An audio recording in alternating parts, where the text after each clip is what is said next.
السلام علیکم دوستو، جی این اسٹوری ٹی وی میں خوش آمدید۔ پیارے دوستو، بہت دنوں کی بات ہے، ملک ایران پر ایک بادشاہ حکومت کرتا تھا۔ اس کے 5 بیٹے تھے اور صرف ایک بیٹی تھی، اور اس بیٹی کا نام تھا فیروز۔ اور اس فیروز کو بادشاہ بہت چاہتا تھا۔ فیروز کی ماں بھی اسے بہت چاہتی تھی، اور اس کے 5 بھائی بھی اسے بہت چاہتے تھے، اور یہ سب اسے اس لیے بھی چاہتے تھے کہ وہ اکلوتی لڑکی تھی۔ بڑی دعاؤں اور منتوں کے بعد وہ سالہ سال کی عبادت اور ریاضت کے بعد پیدا ہوئی تھی۔ وہ اپنے سب بھائیوں سے چھوٹی تھی۔ اس کا سب سے چھوٹا بھائی ریاض تھا، اور وہ ریاض سے بھی 5 برس چھوٹی تھی۔ وہ بڑی خوبصورت تھی، بڑی ذہین تھی اور سمجھدار تھی، اور اس کی ذہانت کا اندازہ اس کے بچپن ہی سے اس کے گھر والوں کو ہو چلا تھا۔ مثلاً یہ کہ ابھی وہ 3 ہی 4 مہینے کی تھی کہ اس نے خود ہی ایک دن اپنی ماں کا دودھ پینا چھوڑ دیا۔ بہت کوشش کی گئی، بہت ہاتھ پاؤں مارے گئے، مگر اس نے ایک گھونٹ بھی دودھ نہ پیا، حالانکہ وہ بھوکی تھی اور بھوک سے بلک رہی تھی۔ ماں باپ کو بڑی فکر ہوئی کہ آخر کیا بات ہے، بچی دودھ کیوں نہیں پی رہی۔ بڑے بڑے حکیموں سے مشورہ کیا گیا، سب نے بچی کو آ کر دیکھا۔ سب کا خیال تھا کہ فیروز بیمار ہو گئی ہے اور جبھی دودھ نہیں پی رہی، مگر وہ بیمار بالکل نہیں تھی، بلکہ اچھی خاصی تندرست تھی۔ حکیموں نے اسے خوب اچھی طرح دیکھا اور حیران ہو کر انہوں نے فیصلہ سنا دیا کہ بچی بالکل تندرست ہے، اسے کوئی بیماری نہیں، اور یہ بھی بتایا کہ وہ ہر طرح سے بھلی چنگی ہے، پھر دودھ کیوں نہیں پی رہی۔ اور یہی ایک بات لوگوں کی حیرانی کا باعث بنی ہوئی تھی۔ اور آخر جب صبح سے شام ہو گئی تو لوگوں کی فکریں اور بڑھ گئیں، اور اس کی اس حالت پر سارا محل حواس باختہ ہو گیا۔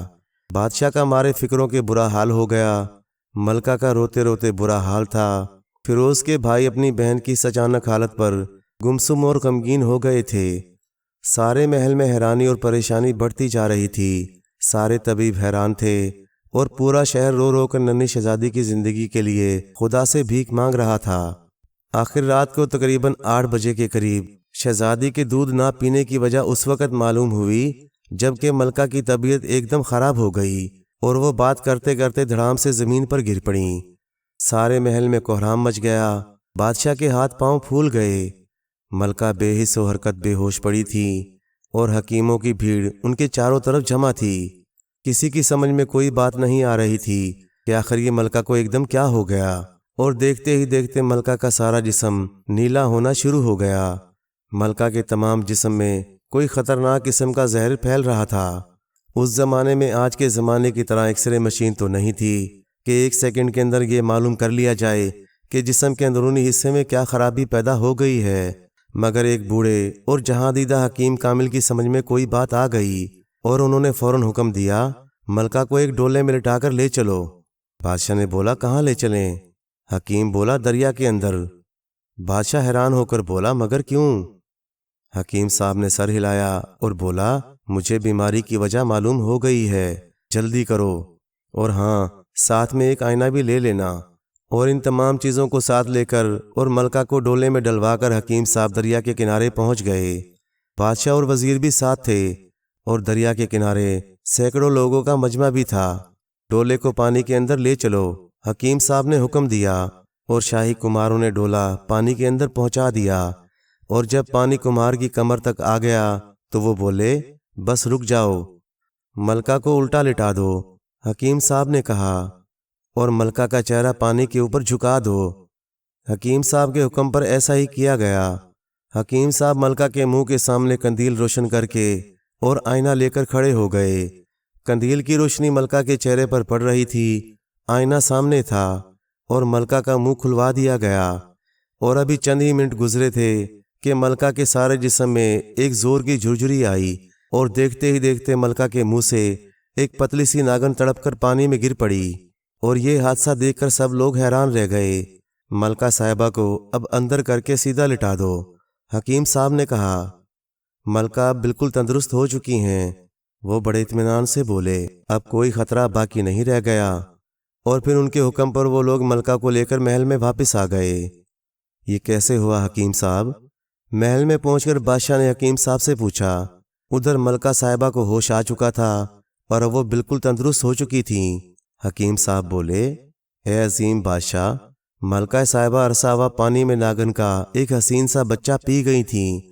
وہ بچہ اندر تیزی کے ساتھ بڑھتا رہا اور یہاں تک کہ وہ خوب بڑا ہو گیا اور اندر ہی اندر جوان ہو گیا، اور یہ اسی ناگن کا اثر تھا کہ ملکہ صاحبہ کے جسم میں زہر پھیلنا شروع ہو گیا اور وہ اسی زہر کی وجہ سے بے ہوش ہو گئیں۔ حکیم صاحب بولے، اگر ملکہ صاحبہ کے جسم سے یہ موذی جانور فوراً نہ نکال دیا جاتا تو خدا نہ خواستہ ملکہ صاحبہ کی زندگی سے ہاتھ دھو بیٹھتیں، اور یہی وجہ تھی کہ شہزادی صاحبہ نے صبح سے دودھ پینا چھوڑ دیا تھا۔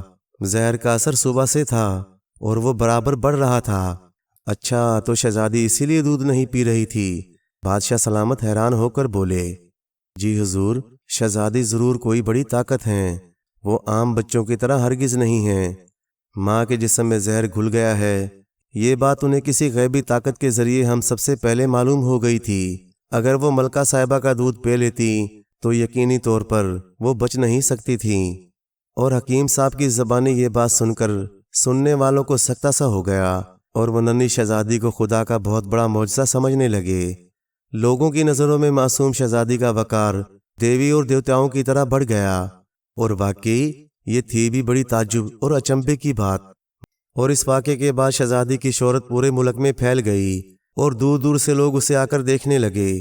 لوگ اسے عقیدت سے دیکھتے تھے اور اس کا احترام کرنے لگے۔ وہ سب کی نظروں میں ایک مقدس دیوی سے کسی صورت کم نہیں تھی۔ بادشاہ خود شہزادی کا احترام کرنے لگا تھا اور یہی عالم ملکہ کا بھی تھا۔ ننھی شہزادی کے بھائی بھی اس کی دل سے عزت کرنے لگے تھے۔ اور پھر ایک واقعہ ایسا ہوا کہ پورے ملک میں ننھی شہزادی کی عظمت اور بزرگی کے قصے دہرائے جانے لگے۔ توران کے بادشاہ نے ایران پر حملہ کر دیا اور اس اچانک حملے سے پورا ایران گھبرا گیا۔ بادشاہ نے اپنے وزیر کو بلایا اور وزیر نے فوج کے سب سے بڑے افسر کو بلوا کر اس سے مشورے کیے۔ دشمن کی فوجیں آندھی اور طوفان کی طرح ملک کی طرف بڑھتی چلی آ رہی تھیں۔ قتل و غارت گری اور لوٹ مار کا بازار گرم تھا، اور دشمن کی فوجوں کی تعداد ہزاروں سے گزر کر لاکھوں تک پہنچی تھی، اور دشمن کی یہ فوجیں جنگ کے بہترین سامان سے لیس تھیں، اور ایران کی فوجیں ظاہر ان کا مقابلہ کر کے انہیں شکست نہیں دے سکتی تھیں۔ ننھی شہزادی سے اس سلسلے میں مدد کیوں نہ لی جائے؟ وزیر نے اپنی رائے دی، اور اس کی اس رائے پر بادشاہ کا حوصلہ بلند تو ضرور ہوا، مگر وہ افسردگی کے عالم میں بولا، شہزادی غریب کی بساط ہی کیا ہے، وہ تو ابھی صرف سال بھر کی ہی ہے، ان معاملات میں وہ کیا مدد کر سکتی ہے؟ ہمیں ننھی شہزادی سے ضرور پوچھنا چاہیے۔ وزیر کہہ رہا تھا، وہ عام بچوں سے قطعاً الگ ہیں، وہ اس نازک موقع پر ہماری مدد ضرور کریں گی۔ تم اپنی بہترین فوجوں کو لے جا کر دشمن کو روکنے کی کوشش کرو۔ بادشاہ نے فوج کے کمانڈر کو حکم دیا، ہم تمہاری مدد کے لیے کسی خاص فیصلے کے بعد جلد پہنچ رہے ہیں۔ اور پھر ایران کی فوجیں ان کی طوفان خیز فوجوں کے مقابلے میں اتر آئیں اور بڑی گھمسان کی جنگ شروع ہو گئی۔ ایک ایک منٹ کی خبریں میدان جنگ سے آ رہی تھیں، اور بادشاہ ان وحشت ناک خبروں کو سن سن کر بوکھلایا جا رہا تھا۔ اس کی فوجوں کو کوئی کامیابی نہیں مل رہی تھی۔ اس کی فوجیں برابر پسپا ہو رہی تھیں اور دشمن کی فوجیں برابر آگے بڑھ رہی تھیں۔ بادشاہ یہاں سے برابر کمک بھیج رہا تھا کہ ایک دم شہزادی بڑبڑانے لگی اور اس کے منہ سے رال کے بلبلے نکل نکل کر ہوا میں اڑنے لگے۔ اس کے منہ سے لگاتار رال کے بلبلے نکل رہے تھے، سینکڑوں اور ہزاروں کی تعداد میں منہ سے ننھے ننھے بلبلے وہ نکال رہی تھی، اور یہ ننھے بلبلے اس کے منہ سے نکل کر بڑے بڑے غبارے بنتے جا رہے تھے اور بڑی تیزی کے ساتھ شمال کی جانب اڑ رہے تھے، اس طرف جہاں دشمن کی فوجیں ایران پر جبری قبضہ کر لینے کے لیے آگے بڑھ رہی تھیں۔ دیکھتے ہی دیکھتے فضاؤں میں رال کے غبار کا طوفان امڑ آیا، اور یہ طوفان اتنا بڑا کہ ان غباروں کے پیچھے سورج چھپ گیا، اور یہ غبارے ایران کی فوجوں کے سروں پر سے گزر کر دشمن کی فوجوں پر ٹوٹ ٹوٹ کر گرنے لگے، اور ان رال کے غباروں کا دشمن کی فوجوں پر گرنا تھا کہ ایک قیامت آ گئی۔ ہاتھی چنگاڑنے لگے، گھوڑے گر گر کر مرنے لگے، سپاہیوں کے سر اڑ گئے، اور ایک طوفان خیز دھماکوں کے شور سے پورا میدان جنگ گونج اٹھا۔ اور اب ایران کی فوجیں اس غیبی امداد پر کھڑی مسکرا رہی تھیں اور خدا کا شکر ادا کر رہی تھیں، اور دشمن کی فوجیں پناہ مانگ رہی تھیں۔ ہاتھی ڈھیر ہو رہے تھے، گھوڑے پڑے دم توڑ رہے تھے، اور سپاہیوں کے کشتے کے پشتے لگتے جا رہے تھے۔ ان کی تلواریں ٹوٹ کر گر رہی تھیں اور بھالے چکنا چور ہو رہے تھے۔ ان کی ترقی یافتہ توپ خانہ مٹی کا ڈھیر ہو گیا، اور اب توران کی فوجیں سر پر پیر رکھ کر بھاگ رہی تھیں، اور بلبلوں کا طوفان کسی طرح سے کم نہیں ہو رہا تھا۔ آخر توران کا بادشاہ رونے لگا، گڑ گڑانے لگا، اور وہ ایران کے سپہ سالار کے قدموں میں گر گیا۔ تمہیں تمہارے رب کا واسطہ ہمیں معاف کر دو، ہمیں اس قہر سے بچا لو۔ وہ زور قطار رو رہا تھا اور اپنی داڑھی کے بال نوچ رہا تھا۔ اس کے لاکھوں کی تعداد میں سپاہی میدان جنگ میں مرے پڑے تھے، سینکڑوں کی تعداد میں ہاتھی ڈھیر ہو گئے تھے، اور ہزاروں کی تعداد میں گھوڑے مرے پڑے تھے۔ جنگ کا سارا سامان راکھ کا ڈھیر ہو گیا تھا۔ اس کے بچے کچھ سپاہی بالکل نہتے ہو گئے تھے اور اوندے منہ پڑے خدائی قہر سے پناہ مانگ رہے تھے۔ ہمیں قیدی بنا لو۔ توران کا بادشاہ ہاتھ جوڑ کر بولا، ہم ایران کی غلامی کا طوق اپنے گلے میں ڈالنے کو تیار ہیں۔ اور پھر ان سب پر رحم کھا کر ایران کے سپہ سالار نے توران کے بادشاہ کو قیدی بنا لیا۔ اس نے توران کے بادشاہ کے دونوں ہاتھ باندھ کر اسے اپنے گھوڑے کی زین سے باندھ لیا، اور خود گھوڑے پر بیٹھ کر اسے کھینچتا ہوا اپنے بادشاہ کے محل کی طرف لے چلا۔ اور اب شہزادی نے اپنے منہ سے رال کے بلبلے نکالنا بند کر دیے، اور سورج صاف طور پر چمکنے لگا۔ ایران کے بادشاہ نے توران کے بادشاہ کو معاف کر دیا، اور اس طرح ایران نے ہاری ہوئی بازی جیت لی، اور توران ہمیشہ ہمیشہ کے لیے ایران کا غلام بن گیا، اور اس کی ساری شیخی خاک میں مل گئی۔ اور شہزادی فیروز کو تمام دنیا میں دیوی اور خدا کی عظیم طاقت کے روپ میں مانا جانے لگا، اور لوگ دور دراز سے اسے دیکھنے کے لیے آنے لگے۔ اور پھر دنیا میں کسی ملک کی یہ ہمت کبھی نہ ہوئی کہ وہ ایران کی طرف آنکھ اٹھا کر بھی دیکھ سکے۔ ایران برابر ترقی کرتا رہا، اس کے کھیتوں میں پہلے کی بنسبت زیادہ اناج اگنے لگا، اس کے باغوں میں پھلوں کے ڈھیر لگ گئے، اور ملک کا ذرہ ذرہ آفتاب و مہتاب بن کر جگمگانے لگا۔ اور پھر اس واقعے کو 15 سال بیت گئے، اور اب شہزادی فیروز 15-16 سال کی ایک بے حد خوبصورت اور بے حد حسین و جمیل شہزادی کے روپ میں نکھر آئی۔ وہ اتنی خوبصورت تھی کہ کوئی اسے نظر بھر کر دیکھ نہیں سکتا تھا۔ اس کا حسن آفتاب بن کر تمام دنیا میں چمک اٹھا، اور اس کی شہرت مشک و عنبر کی طرح ہر جگہ پھیل گئی۔ شہزادی فیروز کو اس کے باپ نے ہر طرح کی تعلیم دلوائی۔ وہ گھڑ سواری میں اپنا ثانی نہیں رکھتی تھی۔ وہ گھوڑے کی پشت پر ایک پاؤں سے کھڑی ہو جاتی تھی، اور گھوڑا سرپٹ بھاگا کرتا تھا۔ وہ بڑے بڑے دریاؤں کو تیر کر پار کر جایا کرتی تھی۔ وہ میلوں پانی میں تیر سکتی تھی، اور اس کی تیراکی میں اس کا کوئی مقابلہ نہیں کر سکتا تھا۔ وہ پانی میں اس طرح تیرتی تھی جیسے کوئی خشکی پر بھاگتا ہو۔ وہ آواز پر آنکھیں بند کر کے نشانہ مارتی تھی، اور اس کا نشانہ کبھی خطا نہیں ہوتا تھا۔ وہ نیزہ باز بھی تھی، اور اس کے نیزے کا مقابلہ ملک بھر میں کوئی نہیں کر سکتا تھا۔ وہ تلوار چلاتی تھی کہ دیکھنے والے دانتوں میں انگلیاں دبا لیتے تھے۔ وہ ایک ہی وقت میں 8-10 آدمیوں سے اکیلی لڑ سکتی تھی، اور اس کے دونوں ہاتھ تلوار اتنی خوبی سے چلاتے تھے کہ دیکھنے والوں کو سکتہ ہو جاتا تھا۔ وہ شیر کا شکار مچان پر بیٹھ کر کبھی نہیں کرتی تھی، بلکہ اس نے ہمیشہ زمین پر کھڑے رہ کر ظالم سے ظالم اور خون خوار شیروں کو ٹھکانے لگایا تھا۔ وہ مست ہاتھیوں کو 1 منٹ میں قابو کر لیتی تھی، اور بڑے بڑے اسدوں کی کھال کھینچ کر اس میں بھس بھر دیا کرتی تھی۔ اس کی پھرتی اور اس کی دلیری کا مقابلہ دنیا میں کوئی نہیں کر سکتا تھا۔ اس کے مقابلے میں بڑے بڑے نامی شہرت یافتہ بہادر آتے ہوئے تھر تھراتے تھے، اور ان کا پتہ پانی ہو جاتا تھا۔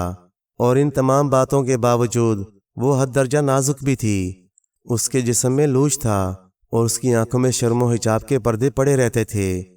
اس کا جسم نور کا بنا ہوا معلوم ہوتا تھا، اور اس کی چال میں 100 قیامتیں مچلا کرتی تھیں، اور اس کی حسین و جمیل آنکھوں میں دنیا جہان کی ساری رعنائیاں قدرت نے ایک ساتھ سمو دی تھیں۔ اس کی آواز میں بلا کا سوز تھا۔ جب وہ گنگناتی تھی تو بہتے دریاؤں کا پانی جم جاتا تھا۔ تمام دنیا میں اس کے حسن کا چرچا تھا، اور دنیا بھر کے شہزادے اسے اپنی ملکہ بنانے کے لیے دن رات خواب دیکھا کرتے تھے۔ ہر جگہ سے اس کے لیے پیام آتے تھے، اور تمام دنیا کی حکومتوں کے والی اسے اپنی انگوٹھی کا نگینہ بنانے کے لیے بے چین تھے۔ اور شہزادی فیروز کے ماں باپ بھی اپنی بیٹی کے لیے کسی مناسب رشتے کی تلاش میں لگے ہوئے تھے۔ اکثر میاں بیوی میں شہزادی فیروز کی شادی کے بارے میں گفتگو ہوا کرتی تھی۔ میں کہتی ہوں کہ اب فیروز کو ہمیں بیاہ دینا چاہیے، ملکہ نے بادشاہ سے کہا۔ میں بھی یہی سوچتا ہوں، مگر مشکل یہ ہے کہ ہماری اس بیٹی کے لائق کوئی شہزادہ ملے بھی تو۔ رشتے تو ہر جگہ سے آ رہے ہیں مگر فیروز کا ہم پلہ ایک بھی نہیں۔ اس سوچ نے تو مجھے بالکل پاگل بنا دیا ہے۔ بادشاہ بولا، وہ خود سے کسی جگہ شادی کرنا چاہتی ہے، یہ بات بھی تو اس نے آج تک ہمیں نہیں بتائی۔ بادشاہ بولا، پوچھ کر دیکھو۔ ملکہ بولی، میں اس سے اس مسئلے پر کل صبح ہی بات چیت کروں گی۔ اور پھر دوسرے دن ملکہ نے شہزادی فیروز کے سر پر بڑے پیار سے ہاتھ پھیر کر پوچھا، بیٹی اب تم ماشاءاللہ بڑی ہو گئی ہو اور ہم تمہاری شادی کے خواب دیکھ رہے ہیں، بولو تمہاری کیا رائے ہے اس بارے میں؟ یہ سن کر شہزادی شرما گئی اور بڑے شرمیلے انداز میں بولی، آپ میری ماں ہیں، میں آپ کے سامنے بھلا کیا بول سکتی ہوں، اور ابا جان کی مرضی میرا ایمان ہے۔ بیٹی تمہیں کوئی پسند ہے؟ اور یہ سننا تھا کہ شہزادی شرما گئی۔ مجھے وہی پسند ہے جو آپ کی پسند ہو، اور یہ کہہ کر وہ وہاں سے بھاگ گئی۔ اور پھر اس واقعے کے 1 مہینے بعد ایران کے شہنشاہ نے دنیا بھر کے اپنے ہم مذہب بادشاہوں کی خدمت میں دعوت نامے روانہ کر دیے۔ انہوں نے لکھا تھا کہ شہزادی قمر کی شادی میں اسی شہزادے سے کرنا چاہتا ہوں جو ہر لحاظ سے میری بیٹی کے ہم پلہ ہو۔ فلاں فلاں تاریخ کو آپ لوگ ایران میں آ کر جمع ہوں۔ میری بیٹی اپنے ہونے والے شوہر کا انتخاب خود کرے گی، جو شہزادہ اسے پسند ہوگا اسی سے میں اپنی بیٹی کا بیاہ کروں گا۔ اور اس دعوت نامے کو پا کر وقت مقررہ پر دنیا بھر کے بادشاہ اپنے اپنے شہزادوں سمیت ایران میں آ کر جمع ہو گئے۔ ان کے ساتھ ان کی فوجیں بھی تھیں، ان کے مشیر بھی تھے۔ ایران میں معزز مہمانوں کا تانتا بن گیا، اور ہر حکومت کی یہ دلی آرزو تھی کہ شہزادی فیروز اس کی بہو بنے۔ اور پھر مقررہ وقت پر یہ تقریب شروع ہوئی۔ ایک عظیم و عالیشان اور بے حد قیمتی ساز و سامان سے سجے ہوئے شامیانے کے اندر زرنگا کرسیوں پر دنیا بھر کے ملکوں کے شہزادے آ کر بیٹھ گئے۔ ہر شہزادے کا دل اس کے سینے میں دھڑک رہا تھا۔ ہر دل کی یہ آرزو تھی کہ شہزادی فیروز جیسے انمول رتن کا مالک وہ بنے۔ اور پھر مقررہ وقت پر شہزادی فیروز جلوہ گر ہوئی، اور اسے دیکھ کر اس کے روب حسن سے شہزادوں اور دیکھنے والوں کی نگاہیں جھک گئیں۔ دنیا کی وہ سب سے بڑی دولت کیا ہے جو کبھی ختم نہیں ہوتی، بلکہ جتنی زیادہ خرچ کی جائے اتنی ہی زیادہ اور بڑھتی ہے، اور جس کی کوئی تھا نہیں ہوتی؟ شہزادی کا یہ سوال تھا۔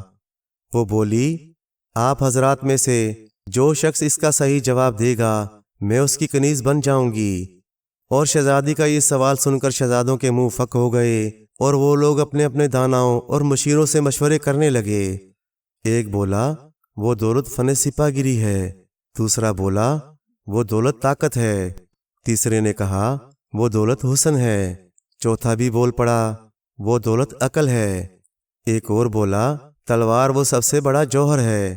وہ دولت پارس پتھر ہے، وہ دولت ہنر ہے، وہ دولت پانی ہے، وہ دولت ہوا ہے، وہ دولت مٹی ہے جو سونا اگلتی ہے، وہ دولت خدا کی عبادت ہے، وہ دولت آگ ہے۔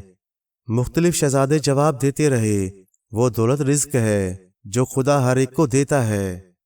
غرض کے اس قسم کے بہت سے جواب ملے، اور شہزادی ہر جواب پر نفی میں سر ہلاتی رہی، اور جواب دینے والے شہزادوں پر مسکراتی رہی۔ اور اس وقت جب کہ تمام شہزادوں کے جواب ختم ہو چکے تھے، باہر سے ایک آواز آئی، علم سے بڑھ کر کوئی دولت دنیا میں نہیں، یہ وہ دولت ہے کہ جس کا کبھی خاتمہ نہیں ہوتا۔ باہر سے بڑے دل گداز انداز میں یہ شعر لوگوں کے کانوں سے آ کر ٹکرایا، اور شہزادی کا چہرہ اس آواز پر گلنار بن گیا۔ وہ زور سے چیخی، بے شک وہ دولت علم ہے، اور یہی میرے سوال کا جواب ہے۔ بیٹھے ہوئے تمام شہزادوں کا منہ فک ہو گیا، اور شہزادی اپنی کرسی سے اٹھ کر کھڑی ہو گئی اور بولی، ابا جان، جس نے میرے اس سوال کا صحیح جواب دیا میں اس کی کنیز ہوں، خواہ وہ کوئی بھی ہو، اسے عزت و احترام کے ساتھ اندر بلایا جائے۔ اور پھر بادشاہ کے حکم پر وزیر باہر گیا اور اپنے ساتھ ایک ایسے نوجوان کو اندر لے کر حاضر ہوا جو بے حد معمولی قسم کے کپڑے پہنے ہوئے تھا، اور اسے دیکھ کر پورا مجمع سناٹے میں آ گیا۔ شہزادے اس کی حالت پر مسکرا دیے۔ کون ہو تم؟ بادشاہ نے غصے سے پوچھا۔ اس نے بڑی سنجیدگی سے جواب دیا، میں ایک طالب علم ہوں۔ تم کس ملک کے رہنے والے ہو؟ بادشاہ سلامت، میں ملک ہندوستان کا رہنے والا ہوں۔ یہاں کیا لینے آئے تھے؟ میں علم کی پیاس بجھانے کے لیے دنیا کے ہر ملک کا چکر کاٹ آیا ہوں۔ تم نے شہزادی کے سوال پر جواب دینے کی جرت کیسے کی؟ بادشاہ سلامت، علم دنیا کی سب سے بڑی جرت ہے۔ وہ طالب علم کمال ادب سے بولا، اور میں نے یہ جواب اس وقت دیا ہے جبکہ شہزادی صاحبہ کے سوال کا اس جگہ کوئی جواب نہیں ملا تھا۔ اچھا، تمہارا نام کیا ہے؟ میرا نام طالس ہے۔ تمہارا مذہب کیا ہے؟ بادشاہ سلامت، علم کا کوئی مذہب نہیں ہوتا، میرا مذہب صرف انسانیت ہے۔ اور طالس کے اس برجستہ جواب پر شہزادی کے منہ سے بے اختیار تعریف نکل گئی اور وہ آہستہ سے بڑبڑائی، بے شک انسانیت سے بڑھ کر کوئی مذہب نہیں اور علم کا کوئی مذہب نہیں ہوتا۔ تمہاری مالی حالت کیا ہے؟ بادشاہ کے اس فضول سوال پر طالس زیر لب مسکرا دیا۔ علم میری سب سے بڑی دولت ہے اور اس دولت سے میں تمام زندگی اپنی پیاس بجھاتا رہوں گا۔ تم شہزادی کو خوش رکھ سکو گے؟ علم سے بڑھ کر دنیا میں کوئی خوشی ممکن نہیں بادشاہ سلامت۔ تم اپنے آپ کو شہزادی کے قابل سمجھتے ہو؟ علم سے بڑی دنیا میں کوئی قابلیت نہیں بادشاہ سلامت۔ اور پھر علم کے سامنے بادشاہ لاجواب ہو گیا، اور اس واقعے کے دوسرے دن ہی شہزادی فیروز کی شادی بڑی دھوم دھام کے ساتھ طالس کے ساتھ کر دی گئی، اور عظمت و دولت والے سارے شہزادے اپنا سا منہ لے کر رہ گئے۔ علم کی جیت ہو گئی اور دنیا کی تمام فانی عظمتوں کا جنازہ نکل گیا، اور رہتی دنیا تک یہ بات زندہ رہ گئی کہ دنیا میں سچ مچ علم سے بڑی نہ تو کوئی دولت ہے اور نہ کبھی ہو سکتی۔ ایران کی وہ حسین و جمیل دلہن جسے بیانے کے لیے سارے ملک بے چین تھے، علم کی برکت کے طفیل ایک معمولی انسان کے ساتھ بیاہ کر ہندوستان آ گئی، اور علم و فضل کے نام پر ہندوستان کا نام ساری دنیا میں سورج اور چاند کی طرح مشہور ہو گیا۔ اور ہماری دلچسپ کہانی اس جگہ آ کر ختم ہو گئی کہ علم سے بڑھ کر دنیا کی کوئی دولت نہیں، اور انسانیت دنیا کا سب سے بڑا مذہب ہے۔ پیارے دوستو، ملک روم کی شہزادی جہاں آرا بہت ڈرپوک اور بزدل تھی۔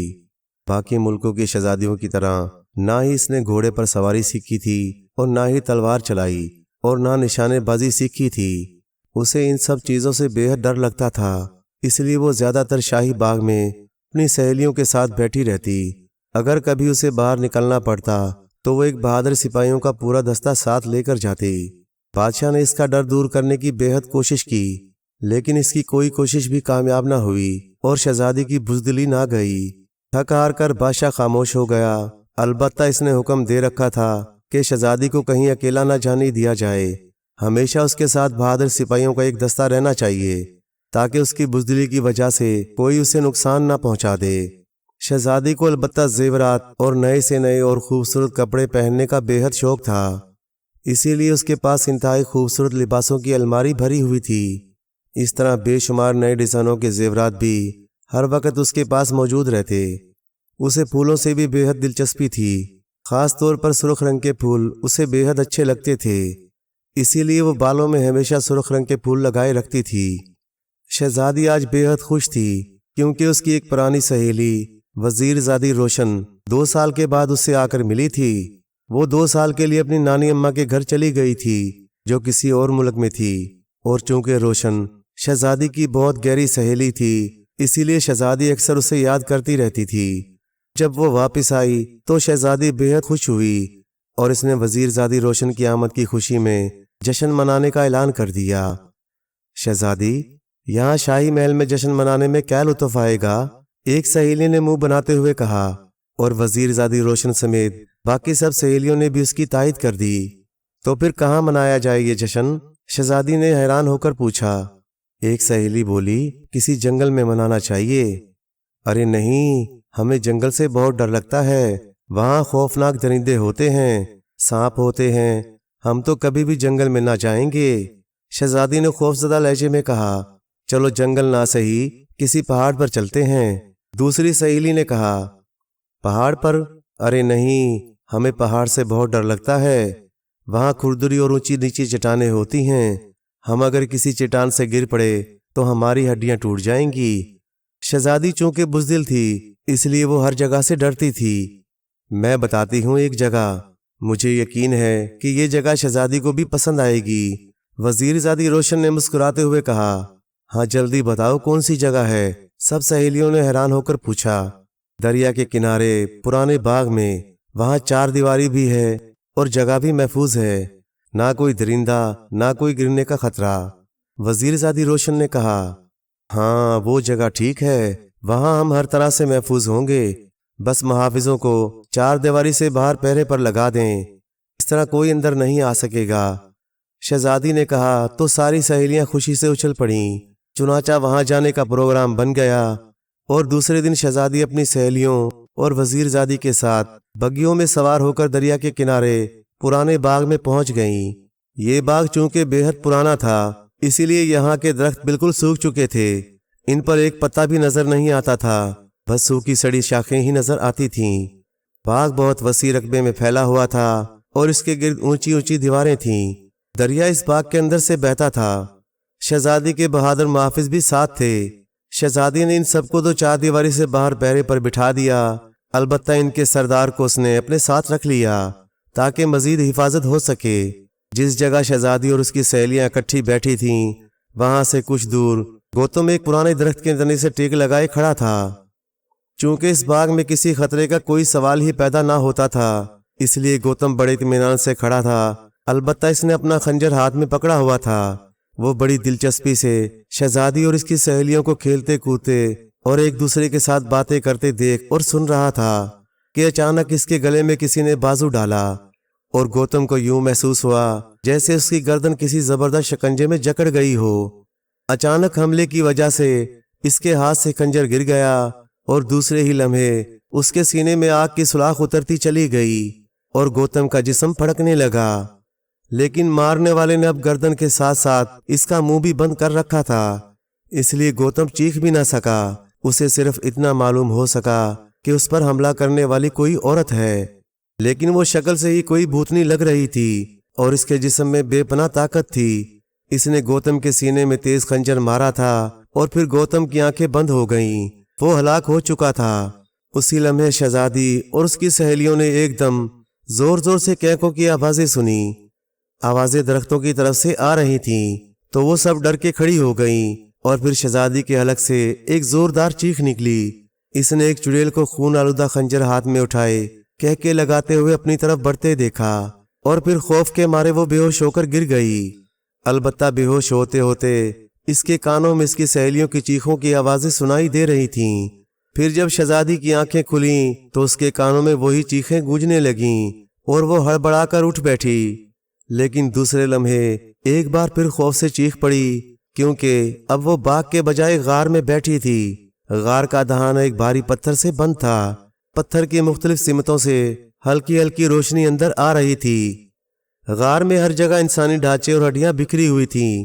اسی لمحے شہزادی نے دیکھا کہ اس کے ساتھ ساتھ وزیر زادی روشن بھی بے ہوش پڑی ہوئی ہے، تو اس نے خوف کے مارے وزیر زادی کو جھنجھوڑنا شروع کر دیا، اور پھر وزیر زادی بھی چیختی ہوئی ہوش میں آ گئی۔ ہم کہاں ہیں شہزادی؟ وہ چڑیل بھوتنی کون تھی؟ یہ تو کوئی غار ہے، یہاں کتنی بدبو ہے۔ وزیر زادی نے ہوش میں آتے ہی پاگلوں کے انداز میں چیختے ہوئے کہا، یہاں انسانی ڈھانچے پڑے ہیں اور ہڈیوں کے ڈھیر ہیں، یہ تو کسی آدم خور کی غار ہے۔ شہزادی نے بری طرح کانپتے ہوئے لہجے میں کہا، ساری سہیلیاں، اس چڑیل نے لازماً سب کو مار ڈالا ہوگا۔ وزیر زادی نے خوف سے کانپتے ہوئے کہا، اور اسی لمحے شہزادی اونچی آواز میں رونے لگ گئی۔ وہ بالکل اسی طرح رو رہی تھی جیسے کوئی چھوٹی بچی خواب میں ڈر جانے کے بعد روتی ہے۔ اب وزیر زادی روشن کافی حد تک سنبھل چکی تھی۔ وہ شہزادی کی نسبت زیادہ بہادر تھی، اس لیے اس نے فوراً روتی ہوئی شہزادی کو تسلی دینا شروع کر دی۔ لیکن شہزادی تو مسلسل روئے چلی جا رہی تھی۔ شہزادی صاحبہ، اب اگر ہم نے اپنی زندگی بچانی ہے تو ہمیں بہادر بننا پڑے گا، ورنہ وہ بھوتنی ہم دونوں کو بھی مار ڈالے گی، وزیر زادی نے شہزادی کو سمجھاتے ہوئے کہا۔ اور اب یہ بات شہزادی کی بھی سمجھ میں آ گئی تھی۔ کیسے بہادر بنے؟ وہ خوفناک بھوتنی ہے۔ شہزادی نے اپنے آپ کو سنبھالنے کی کوشش کرتے ہوئے کہا، ہم دو ہیں اور وہ ایک ہے، اگر ہم ہمت کریں تو ہم اس کا خاتمہ کر سکتی ہیں۔ ارے ہاں، واقعی اس بات کا تو مجھے خیال بھی نہ آیا۔ واقعی ہم دو ہیں اور وہ ایک، لیکن اس کے پاس تو خنجر ہے۔ آپ فکر نہ کریں شہزادی صاحبہ، ہم یہاں سے نوکیلے پتھر اٹھا لیں گے، وزیر زادی نے سر ہلاتے ہوئے کہا۔ اچانک غار کے بند دہانے کے باہر سے اس بھوتنی کے کہکوں کی آواز سنائی دی، اور وہ دونوں جلدی سے اٹھ کر خوف سے کانپتے ہوئے غار کی دیوار کے ساتھ لگ کر کھڑی ہو گئیں۔ یہ لیجئے پتھر، بس ذرا ہمت کی بات ہے۔ وزیر زادی نے جلدی سے 2 نوکیلے پتھر اٹھائے اور ایک شہزادی کو دیتے ہوئے کہا۔ شہزادی نے پتھر پکڑ تو لیا، لیکن اس کا ہاتھ بری طرح کانپ رہا تھا، اور پھر غار کے دہانے پر رکھا ہوا بھاری پتھر ہٹنے لگا۔ ہمت کیجیے شہزادی صاحبہ، بس تھوڑی سی ہمت، روشن نے سرگوشی کرتے ہوئے کہا، اور شہزادی نے صرف سر ہلا دیا۔ ظاہر ہے اس کے سوا اور وہ کر بھی کیا سکتی تھی۔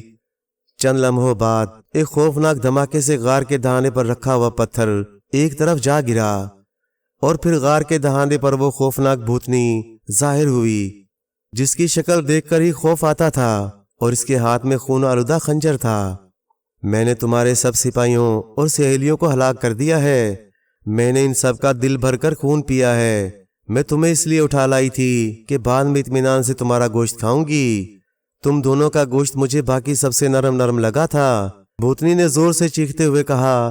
اسی لمحے روشن کا ہاتھ حرکت میں آیا، اور اس کے ہاتھ سے نوکیلا پتھر اڑتا ہوا بھوتنی کی پیشانی کی طرف بڑھا، لیکن بھوتنی تیزی سے ایک طرف ہٹ گئی، اور روشن کا پھینکا ہوا پتھر اڑتا ہوا غار سے باہر جا گرا، اور پیچھے ہٹتے ہی اس بھوتنی نے خوفناک انداز میں چیختے ہوئے ہاتھ میں پکڑا ہوا خنجر پوری قوت سے دیوار کے ساتھ کھڑی روشن کی طرف پھینک دیا۔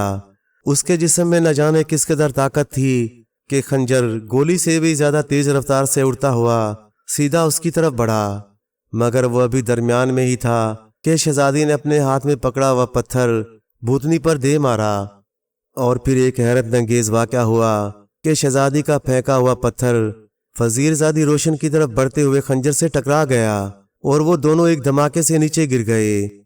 اوہو، تم واقعی بہترین نشانہ باز ہو اور بہادر بھی ہو، بھوتنی نے آنکھیں پھاڑتے ہوئے کہا۔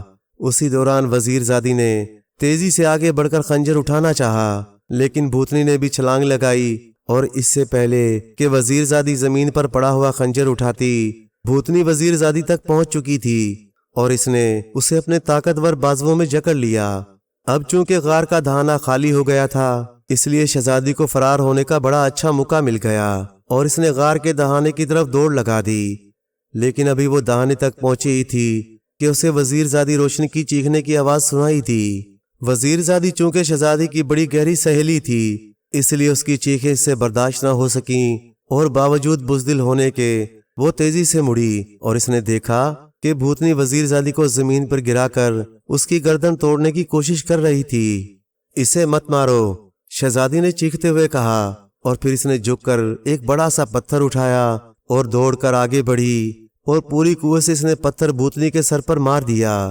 اس میں نہ جانے کہاں سے اتنی ہمت آ گئی تھی، اسے خود بھی معلوم نہ تھا کہ وہ کیا کر رہی ہے۔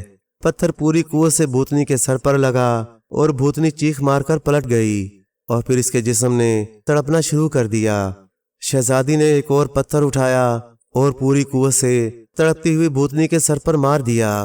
وزیر زادی روشن بے ہوش ہو چکی تھی، اس لیے اسے معلوم ہی نہ ہو سکا کہ جسے وہ بزدل سمجھتی تھی، وہ شہزادی اس وقت کتنی بہادری سے کام کر رہی تھی۔ دوسری ضرب نے بھوتنی کے سر کے پرخچے اڑا دیے، اور بھوتنی تڑپ تڑپ کر ہلاک ہو گئی۔ بھوتنی کو ہلاک ہوتے دیکھ کر شہزادی خوشی سے اچھل پڑی۔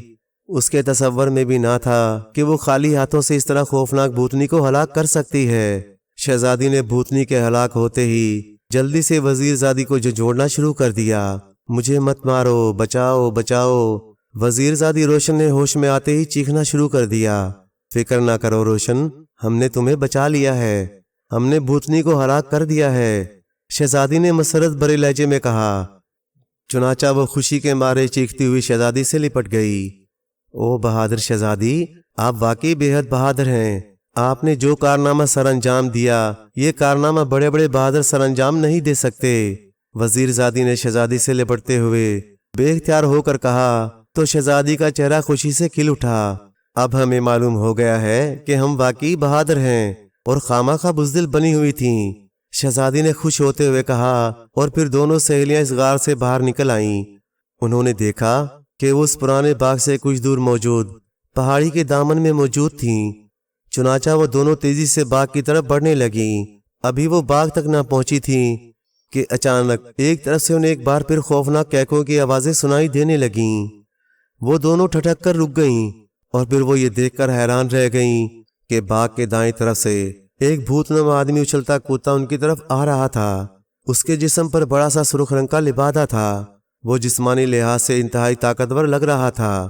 وہ دونوں جلدی سے ایک بڑے درخت کے تنے کی اوٹ میں ہو گئیں، اس لیے کہ اس بھوت نما آدمی کی نظریں ان پر نہ پڑیں، اور وہ ان کے قریب سے کہکے لگاتا ہوا گزر گیا۔ اس کا رخ اس غار کی طرف تھا جہاں سے وہ نکلی تھیں، اور جہاں اب اس خوفناک بھوتنی کی لاش پڑی ہوئی تھی۔ یہ اس بھوتنی کا شوہر لگتا ہے، شہزادی نے بڑبڑاتے ہوئے کہا۔ ہاں شہزادی، اور یہ اس بھوتنی سے زیادہ طاقتور ہے۔ وہ بھوتنی بہرحال عورت تھی، جبکہ یہ مرد ہے، اس لیے ہمیں فوراً بھاگ جانا چاہیے۔ وزیر زادی نے خوف سے کانپتے ہوئے لہجے میں کہا۔ ہم بھاگ کر کہاں جائیں گے؟ سپاہی اور باقی سہیلیاں تو ہلاک ہو چکی ہیں، اور شہر یہاں سے بہت دور ہے، اور اس بھوت کو ابھی اپنی بیوی کی موت کا پتہ چل جائے گا، چنانچہ یہ ہماری تلاش میں نکل پڑے گا۔ اس لیے کیا یہ بہتر نہیں کہ بجائے بھاگنے کے ہم اس کا مقابلہ کریں اور اسے ہلاک کر کے پھر اطمینان سے واپس جائیں؟ شہزادی نے ہمت بھرے لہجے میں کہا تو وزیر زادی حیرت سے شہزادی کو دیکھنے لگی۔ اسے حیرت اس بات پر تھی کہ شہزادی جو سارے ملک میں بزدل مشہور تھی، اب کس قدر بہادری کی باتیں کر رہی تھی۔ ٹھیک ہے شہزادی، واقعی ہمیں ہمت اور بہادری سے کام لینا چاہیے۔ اسی دوران وہ بھوت نما آدمی غار کے دہانے تک پہنچ چکا تھا، اور پھر وہ ان کے دیکھتے ہی دیکھتے غار کے اندر داخل ہو گیا۔ ہمیں دوڑ کر اس باغ کے اندر چلے جانا چاہیے، وہاں ہم چھپ کر اس پر آسانی سے حملہ کر سکتی ہیں، وزیر زادی نے کہا، اور شہزادی نے اس بات میں سر ہلا دیا، اور پھر ان دونوں نے باغ کی طرف دوڑ لگا دی۔ وہ چونکہ ایک انتہائی رفتار سے دوڑ رہی تھیں، اس لیے وہاں وہ باغ کے دروازے تک پہنچ گئیں۔ دروازے میں داخل ہوتے ہی وہ دونوں دیوار کے ساتھ لگ کر کھڑی ہو گئیں۔ اسی لمحے انہیں دور سے بھوت نما آدمی کے زور زور سے چیخنے کی آواز سنائی دی۔ انہوں نے دیکھا کہ غار کے سامنے وہی بھوت نما آدمی ہاتھ میں خون آلودہ خنجر اٹھائے کھڑا زور زور سے چیخ رہا تھا، اور ساتھ ہی وہ اس طرح ادھر ادھر دیکھ رہا تھا جیسے اس بھوتنی کے مارنے والوں کی تلاش کر رہا ہو۔ پھر ایک دم اس کی نظریں زمین پر پڑیں، اور اس کے ساتھ ہی وہ اچھل کر اس درخت کی طرف دوڑنے لگا جس کے پیچھے وہ دونوں چھپ کر کھڑی تھیں۔ اوہو، یہ تو ہمارے پیروں کے نشان پر دوڑ رہا ہے، اس نے ہمارے پیروں کے نشان دیکھ لیے ہیں۔ عقل مند وزیر زادی فوراً ہی اصلی بات سمجھ گئی۔ آپ ایک درخت کے پیچھے چھپ جائیں اور میں دوسرے درخت کے پیچھے جاتی ہوں۔ جب یہ کسی ایک کے پیچھے دوڑے گا تو دوسرا اس کے سر پر پتھر مار دے گا، اس طرح لازمی کے نیچے گرے گا تو ہم اسے پتھر مار مار کر ہلاک کر دیں گے، وزیر زادی نے کہا، اور شہزادی نے اس کی تجویز پر ہاں میں سر ہلا دیا۔ اس پر وزیر زادی نے جلدی سے ایک پتھر اٹھایا اور ایک بڑے سے درخت کی طرف دوڑ پڑی، جبکہ شہزادی نے ایک اور پتھر اٹھایا اور قریب ہی موجود ایک درخت کے پیچھے چھپ گئی۔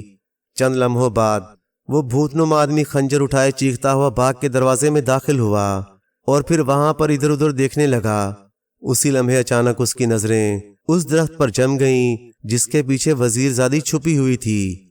میں نے تمہیں دیکھ لیا ہے، تم نے میری بیوی کو ہلاک کیا ہے، اب تم میرے ہاتھوں سے بچ کر نہیں جا سکو گی، میں تمہارا خون پی جاؤں گا، اس بھوت نما آدمی نے چیختے ہوئے کہا، اور پھر تیزی سے وزیر زادی والے درخت کی طرف بڑھنے لگا۔ شہزادی جس درخت کے پیچھے چھپی ہوئی تھی وہ راستے میں پڑتا تھا۔ پھر جیسے ہی وہ بھوت نما آدمی تیزی سے دوڑتا ہوا شہزادی کے قریب سے گزرا، شہزادی نے اچانک اپنی ایک ٹانگ آگے کر دی، اور تیز دوڑتا ہوا وہ بھوت نما آدمی اچھل کر منہ کے بل نیچے پتھروں پر جا گرا۔ اسی لمحے شہزادی نے اپنے ہاتھ میں پکڑا ہوا پتھر پوری قوت سے اس کے سر پر دے مارا۔ ادھر وزیر زادی بھی اس بھوت کے نیچے گرتے ہی درختوں کے پیچھے سے نکلی، اس نے بھی اپنا ہاتھ میں پکڑا ہوا پتھر اس کی کھوپڑی پر دے مارا، لیکن یہ پتھر اتنے بڑے نہ تھے کہ جن سے اس بھوت کی کھوپڑی ٹوٹ سکتی، اس لیے وہ چیخ مار کر اچھلا اور کھڑا ہو گیا۔ اب وزیر زادی کے سامنے اور شہزادی پیچھے کی طرف تھی۔ پتھروں سے ٹکرا کر بھوت نما آدمی کا چہرہ خاصا زخمی ہو چکا تھا۔ وزیر زادی اسے اپنی طرف بڑھتا دیکھ کر خوف سے چیختی ہوئی پلٹی اور بے تحاشا دوڑنے لگی۔ وہ بھوت نما آدمی بھی تیزی سے اس کے پیچھے دوڑا۔ اسی دوران شہزادی کو اس بھوت نما آدمی کے ہاتھ میں پکڑا ہوا خنجر ایک طرف پڑا ہوا نظر آ گیا۔ وہ گرنے کی وجہ سے اس کے ہاتھ سے چھوٹ گیا تھا۔ شہزادی نے لپک کر وہ خنجر اٹھایا، اور پھر وہ تیزی سے اس آدمی کے پیچھے دوڑ پڑی، جبکہ پوری رفتار سے دوڑتا ہوا بھوت نما آدمی اپنے آپ کو بروقت سنبھال نہ سکا، اس لیے تیزی سے آگے نکلتا چلا گیا۔ لیکن وزیر زادی بے حد عقل مند تھی اور ہوشیار بھی۔ وہ نہ صرف جھکائی دے کر ایک طرف ہٹی بلکہ اس نے آگے بڑھتے ہوئے اس بھوت پر گھوم کر لات ماری اور بھوت ایک بار پھر چیختا ہوا منہ کے بل زمین پر گر گیا۔ ابھی وزیر زادی اسے مارنے کے لیے پتھر اٹھا رہی تھی کہ شہزادی دوڑتی ہوئی اس کے قریب پہنچ گئی، اور اس سے پہلے کہ وہ بھوت آدمی اٹھ کر کھڑا ہوتا، شہزادی نے جھک کر پوری قوت سے خنجر اس کی پشت پر دے مارا۔ شاید یہ اتفاق تھا یا پھر شہزادی کا نشانہ درست تھا کہ خنجر عین اس جگہ لگا کہ اس کی نوک پشتے گزر کر اس کے دل میں گھس گئی۔ چنانچہ وہ بھوت منہ کے بل پڑا پھڑکتا رہا اور پھر ساکت ہو گیا۔ اب میں واقعی بہادر ہو چکی ہوں، میں نے بھوتنی اور پھر اس کے شوہر کو بھی مار ڈالا۔ شہزادی نے بھوت کے مرتے ہی بے اختیار خوشی سے ناچنے لگی۔ آپ واقعی بہادر ہیں شہزادی، اب میں نے آپ کو واقعی بہادر مان لیا۔ پہلے میں سمجھی تھی کہ شاید اتفاق سے وہ بھوتنی آپ کے ہاتھوں مر گئی۔ اب مجھے بزدل نہ کہنا، شہزادی نے ہنستے ہوئے کہا۔ اسی لمحے دور سے دوڑتے ہوئے گھوڑوں کی ٹاپیں سنائی دیں اور وہ دونوں چونک پڑیں۔ پھر تھوڑی دیر بعد جب گھوڑے باغ کے دروازے میں داخل ہوئے تو شہزادی اپنے باپ بادشاہ کو سامنے دیکھ کر خوشی سے اچھل پڑی۔ ایک سپاہی اس بھوتنی اور بھوتنما آدمی سے بچ کر شاہی محل کی طرف دوڑ گیا تھا اور اس نے بادشاہ کو اطلاع دے دی تھی۔ چنانچہ بادشاہ فوج لے کر یہاں پہنچ گیا، لیکن یہاں آ کر جب اسے معلوم ہوا کہ اس کی بیٹی نے بھوتنی اور بھوتنما آدمی کے ساتھ ساتھ ایک خوفناک اژدھے کا مقابلہ کر کے ان کا خاتمہ کر دیا تو اس نے شہزادی کو گلے لگا لیا۔ بادشاہ واقعی بے حد خوش تھا کہ اس کی بیٹی شہزادی بزدل نہ رہی تھی بلکہ بے حد بہادر بن گئی تھی۔ یہ خبر پورے ملک میں پہنچ گئی اور اب ہر شخص شہزادی جہاں آرا کو بزدل شہزادی کہنے کے بجائے بہادر شہزادی کہنے لگا۔ بادشاہ نے بھی اس خوشی میں پورے ملک میں جشن منانے کا اعلان کر دیا اور غریبوں کو اس قدر انعام دیا کہ وہ سب بے اختیار شہزادی کو دعائیں دینے لگے۔ اب شہزادی واقعی خوش تھی، وہ اکیلی ہر جگہ گھومتی رہتی، اسے اب کسی چیز کا کوئی ڈر نہ تھا، وہ واقعی بہادر شہزادی بن گئی تھی۔ پیارے دوستو، کہانی اچھی لگی تو لائک کریں، چینل کو سبسکرائب کر دیں اور مزید اسی طرح کی قصے کہانیاں دیکھنے کے لیے دیکھتے رہیں جی این اسٹوری ٹی وی۔ شکریہ۔